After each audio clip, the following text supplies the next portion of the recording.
역대하 10장 말씀입니다.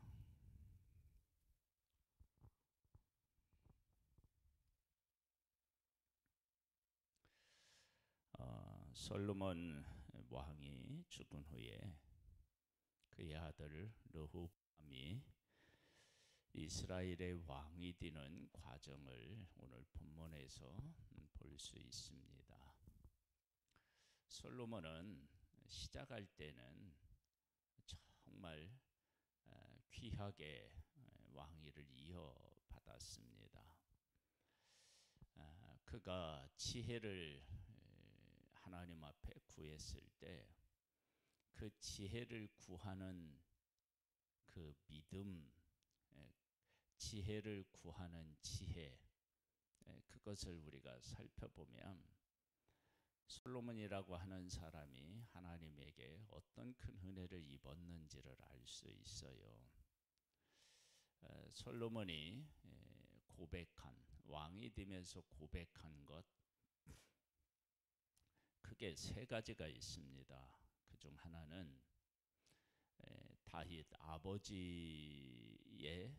그 삶, 그것을 위대한 삶으로 그가 보았습니다. 다윗에게 그래서 하나님이 약속하셔서 약속하신 대로 자기가 왕이 되었다. 그러니까 내가 잘나서 그런 것이 아니라 하나님이 약속하신 것을, 아버지 다윗에게 약속하신 것을 하나님이 이루셨다. 그래서 내가 왕이 되었다. 그래서 이것을 통해서 아버지 다윗이 어떠한 삶을 살았는지, 그리고 하나님께서 그 다윗에게, 아버지에게 어떤 약속을 하셨는지, 이런 것들을 알았다라고 하는 거예요. 그리고 자기가 다스리는 백성의 어떤 존재인지도 알았습니다.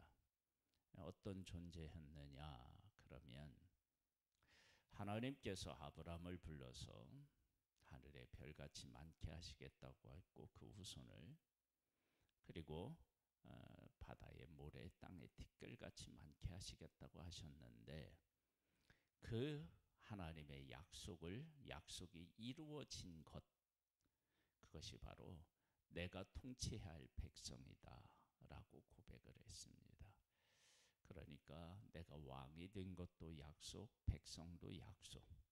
그렇다면 가장 중요한 한 가지가 남았겠죠. 그 약속을 하신 분이 누구예요? 하나님이십니다. 그러니까 약속을 중요하게 여겼다라고 하는 것을 하나님을 귀히 여겼다. 그렇게 솔로몬이 출발을 합니다. 그 가운데서 지혜도 구하고요. 그런데 그가 부귀영화가 그에게 오고 세계 각국에 있는 사람들이 솔로몬으로부터 지혜를 듣고자 옵니다. 그 오는 과정에서 백성, 다른 나라가 이스라엘과 사이좋게 지내면 좋겠다라고 하는 생각을 왜 하지 않겠습니까? 그런 생각을 하면서 솔로몬이 각국에 있는 여인들을 이제 첩으로 온다고 해야 되나요? 계약 관계로 이렇게 혼인을 했다고 해야 되나요? 그렇게 하면서 우상을 섬기게 되죠. 그렇게 타락을 합니다. 그런데 그렇게 타락하는 과정에서 또 한 가지 문제가 생겼어요. 어떤 문제가 생겼느냐? 솔로몬은 시작하면서 왕이 되면서부터 건축을 시작해서 늙을 때까지 매번 집을 져요. 그러면서 하나님은 떠나죠. 집은 짓죠. 그러니까 어떻게 되느냐? 재정적으로나 백성들이 지쳐요. 이것이 문제가 이 문제가 이 두 가지가 어떻게 어우러져서 문제를 어울려서 문제가 되는지를 한번 보겠습니다. 르호보암이 세겜으로 갔으니 이는 온 이스라엘이 그를 왕으로 삼고자 하여 세겜에 이르렀음이더라. 느밧의 아들 여로보암이 전에 솔로몬 왕의 낫을 피하여 애굽으로 도망하여 있었더니 이 일을 듣고 여로보암이 애굽에서부터 돌아오매 무리가 사람을 보내어 그를 불렀더라. 여로보암과 온 이스라엘이 와서 르호보암에게 말하여 이르되 왕의 아버지께서 우리에게 멍에를 무겁게 하였으나, 멍에를 무겁게 했다는 것은 두 가지로 해석이 가능해요. 하나는 뭐냐면 세금을 많이 걷었다. 두 번째는 노역을 많이 시켰다라고 하는 것입니다. 왕은 이제 왕의 아버지께서 우리에게 시킨 고역과 매운 무거운 멍에를 가볍게 하소서. 그리하시면 우리가 왕을 섬기겠나이다. 르호보암이 그들에게 대답하되 3일 후에 다시 내게로 오라 하매 백성이 가니라.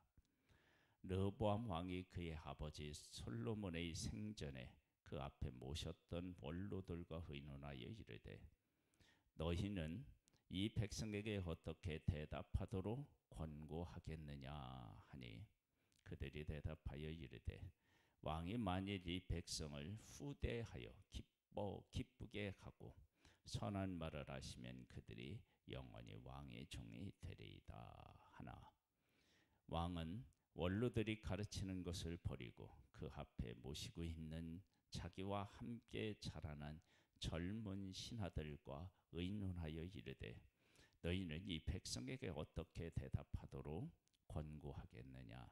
백성이 내게 말하기를 왕의 아버지께서 우리에게 매운 멍에를 가볍게 하라 하였느니라 하니 함께 자라난 젊은 신하들이 왕께 말하여 이르되 이 백성들이 왕께 하르기를 왕의 아버지께서 우리의 멍에를 무겁게 하였으나 왕은 우리를 위하여 가볍게 하라 하였은즉 왕은 대답하시기를 내 새끼 손가락이 내 아버지의 허리보다 굵으니 내 아버지가 너희에게 무거운 멍에를 매게 하였으나 이제 나는 너희의 멍에를 더욱 무겁게 할지라.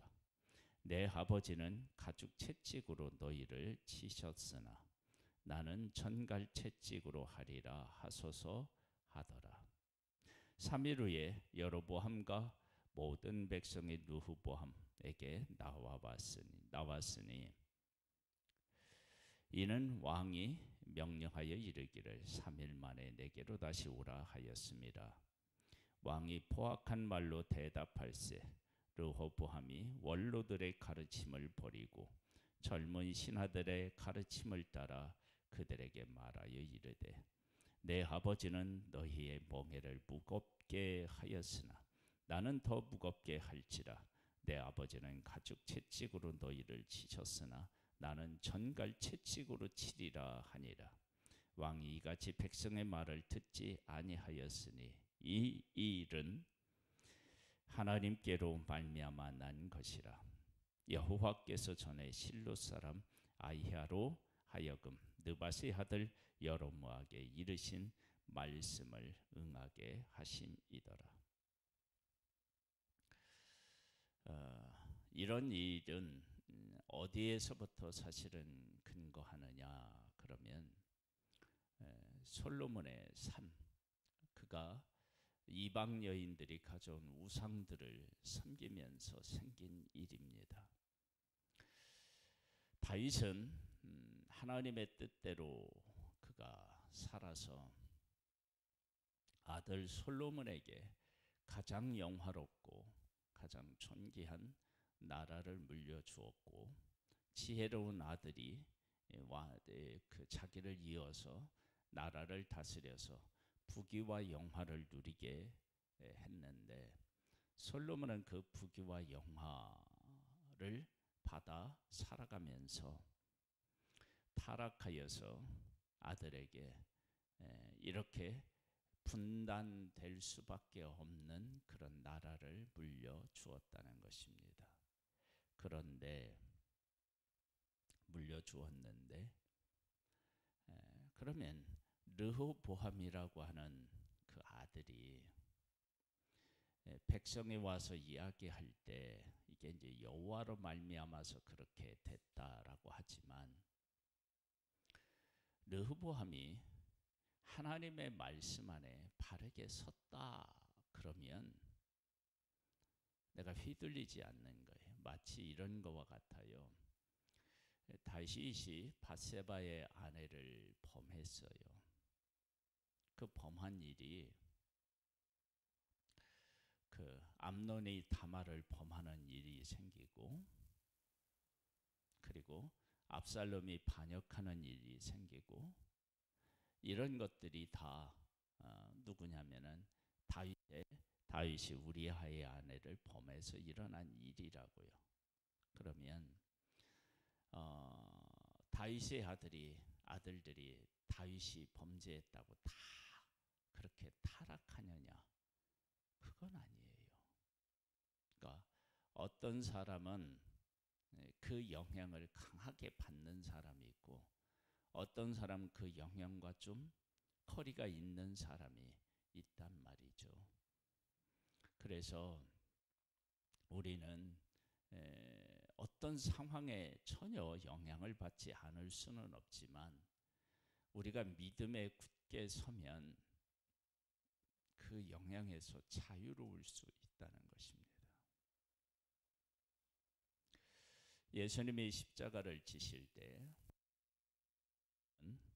제자들이 배신하고 그를 따르는 군중들이 배신했습니다. 그런데 예수님은 하나님의 뜻을 따라 십자가를 지셨어요. 그러나 제자들은 사람들의 배신에 의하여 휘둘려서 예수님을 부인하고 다 도망갔습니다. 그러니까 내가 믿음을 어떻게 준비되느냐에 따라서 영향을 덜 받는다는 거예요. 믿음으로 서는 것이 얼마나 중요하냐 그러면 가데스바니아에서 약속의 땅을 정탐했습니다. 10명은 안 된다. 그들은 강하고 무기도 대단하고 그리고 성벽도 엄청나게 견고하다. 안 된다. 그들이 보기에 우리는 메뚜기와 같은 존재다. 라는 보고를 했을 때 온 이스라엘이 다 원망합니다. 그런데 여호수아와 갈렙은 하나님의 약속을 믿고 그들은 우리의 밥입니다. 그렇게 고백을 했습니다. 분명히 우리는 악의 영향, 환경의 영향을 받을 수밖에 없습니다. 그러나 믿음에 서 있는 사람은 그 영향을 뛰어넘는 것입니다. 르호보암은 분명히 솔로몬 왕의 영향을 받을 수밖에 없었습니다. 그러나 그가 원로들의 말을 잘 듣고 그것을 따를 수도 있었는데 아니래요. 근데 하나님께서는 이렇게 되는 것을 하나님은 이미 말씀하셨대요. 하나님의 뜻을 거스려서 내가 살아갈 수는 없지만 그러나 르호보암 왕이 이런 선택을 한 것에 대한 책임은 누가 져야 되나? 자기가 져야 돼요. 그러면 자기가 지는데 하나님께서 기회를 안 주셨느냐? 주셔요. 그런데 그걸 모르는 것입니다. 몰라요. 하나님께서 하시겠다는 일들 중에서요. 그 일에 잘못된 것을 깨달아 알고 회개하면 하나님의 심판이 늦춰주는 거 아시죠? 그 대표적인 예라고 할 수 있다. 그러면 그런 예들은 얼마든지 우리가 찾을 수 있어요. 아합이라고 하는 사람은 가장 악한 왕인데 그가 스스로 겸비한 것을 보고 하나님께서 그에게 내리시겠다고 하는 것을 그의 생애에, 그리고 그런 모습을 보고 하나님이 기뻐하셔서 그의 생애가 아니라 다음 생애에, 다음에 이렇게 그 하나님의 심판이 늦춰지는 것을 보게 됩니다. 그러니까 하나님이 어떤 일을 하시겠다고 하실 때 그것이 그 때에 정말로 이루어져야만 된다. 그게 아니라 그렇게 말씀하신 것은 그 말씀을 듣고 깨우쳐서 우리가 이렇게 잘못하면 이런 일을 겪는데 하나님 앞에 나아가서 은혜와 긍휼을 구하자.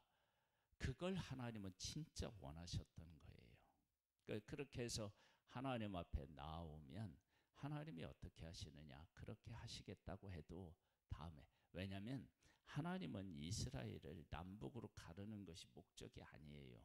하나님이 백성이 어떻게 해요? 하나님께로 돌아오는 게 목적이잖아요. 그게 더 중요하잖아요. 그런 의미에서 보면 르호보암에게도 그리고 이스라엘 백성들에게도 하나님이 기회를 주신 거예요. 하나님께로 돌아오도록. 그런데 돌아오지 못했습니다. 그것은 누구의 영향을 받은 것이냐면 솔로몬의 영향을 받은 거예요. 그러나 솔로몬의 영향을 받았다 할지라도 내가 하나님 앞에서 바르게 살아가면 그 영향에서 자유로울 수 있는 거예요.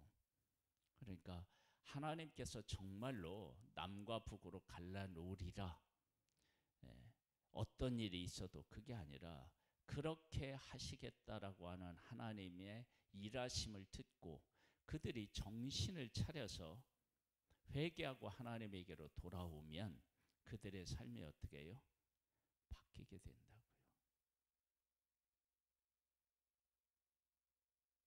그런데 그것을 제대로 깨달아 한 사람이 있느냐?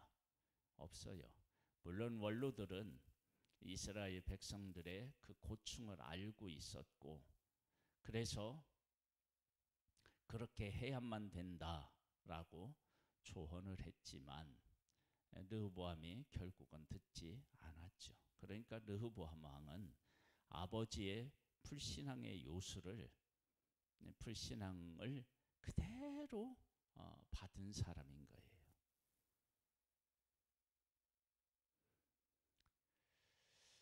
하나님 앞에 바르게 서면 이것은 달라집니다. 달라져요. 그러면 이제 보겠습니다. 16절입니다. 온 이스라엘은 왕이 자기에게 자기들의 말을 듣지 아니함을 보고 왕에게 대답하여 이르되 우리가 다윗과 무슨 관계가 있느냐? 이새의 아들에게서 받을 유산이 없도다. 이스라엘아 각각 너희의 장막으로 돌아가라. 다윗이 이제 너는 네 집으로 네 집이나 돌보라 하고 온 이스라엘이 그들의 장막으로 돌아가니라. 그러나 유다 성읍들에 사는 이스라엘 자손들에게는 르호보암이 그들의 왕이 되었더라. 르호보암 왕이 역군의 감독 하도람을 보냈더니 이스라엘 자손이 저를 돌로 쳐 죽인지라. 르호보암 왕이 급히 수레에 올라 예루살렘으로 도망하였더라. 이에 이스라엘이 달에 저의 집을 배반하여 오늘날까지 이르니라. 하나님과 그의 관계가 내가 바르지 못하면 악의 영향에서 벗어날 수가 없고요. 내가 하나님 안에서 바르게 서면 그 영향에서 벗어날 수 있습니다.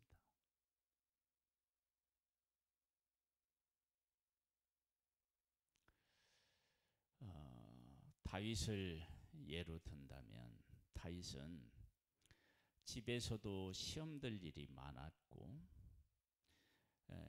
왕궁에 와서도 시험될 일이 참 많았습니다. 그런데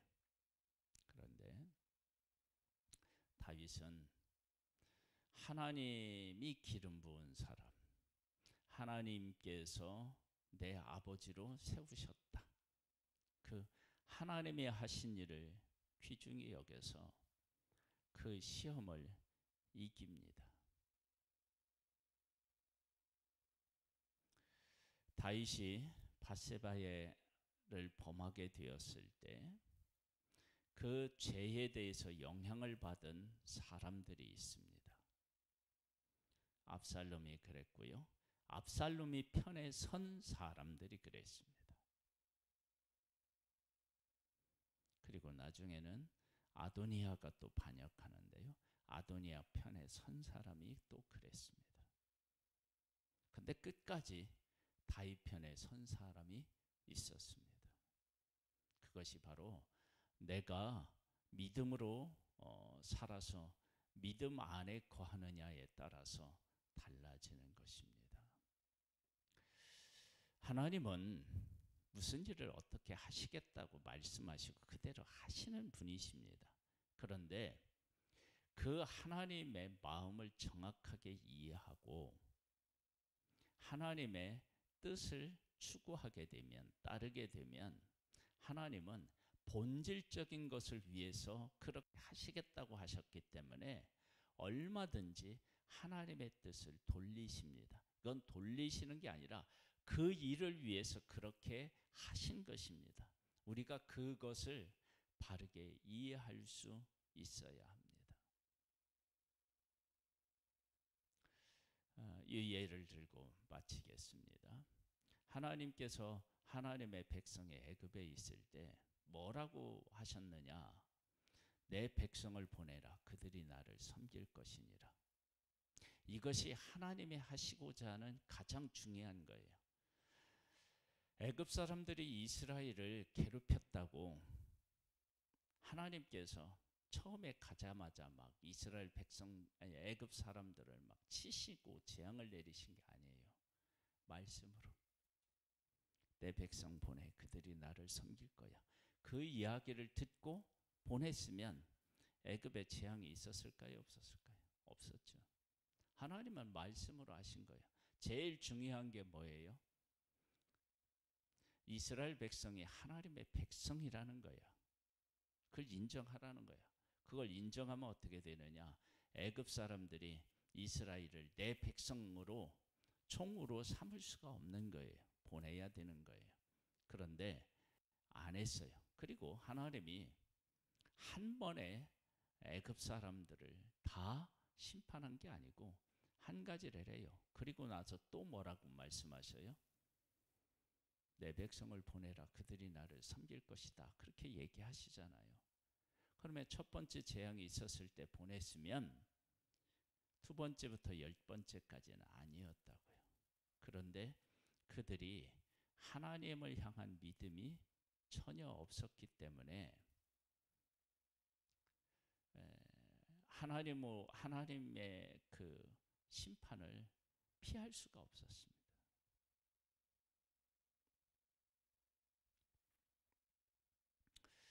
우리는 영향을 받을 수밖에 없는 제한적인 존재입니다.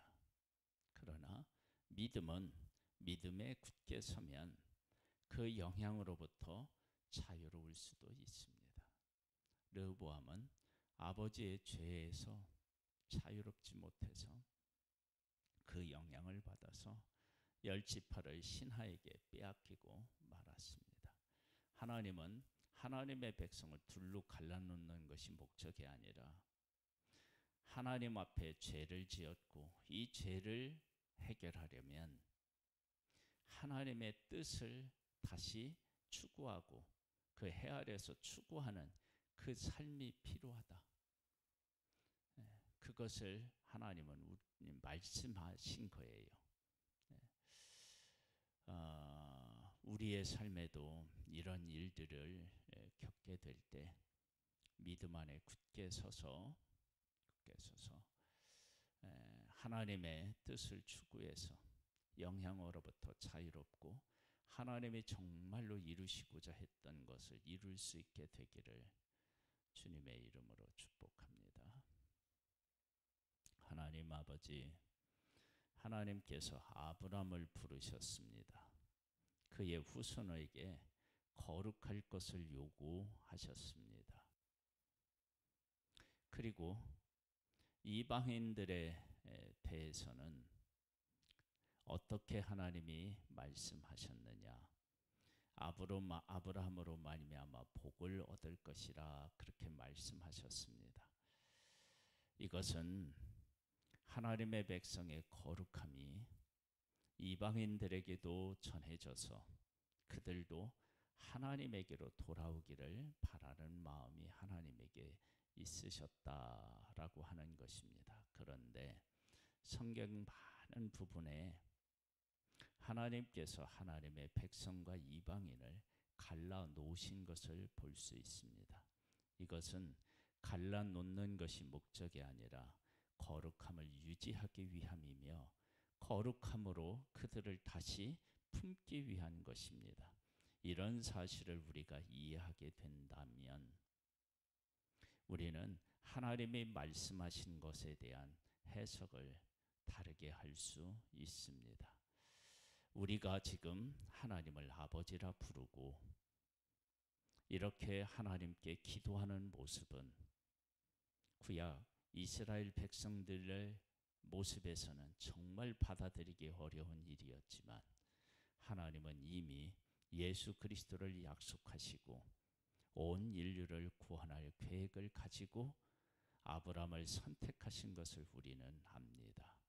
아버지 하나님, 하나님께서 하고자 하시는 그 본질을 깨달아 알고 그 일을 추구할 수 있는 하늘의 지혜를 우리에게 허락해 주옵소서.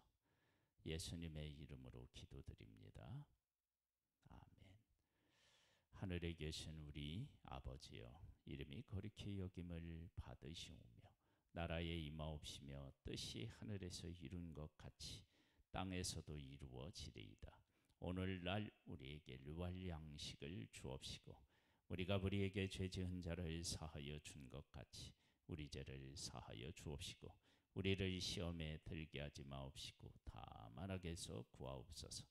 대개 나라와 근세와 영광이 아버지께 영원히 있사옵나이다.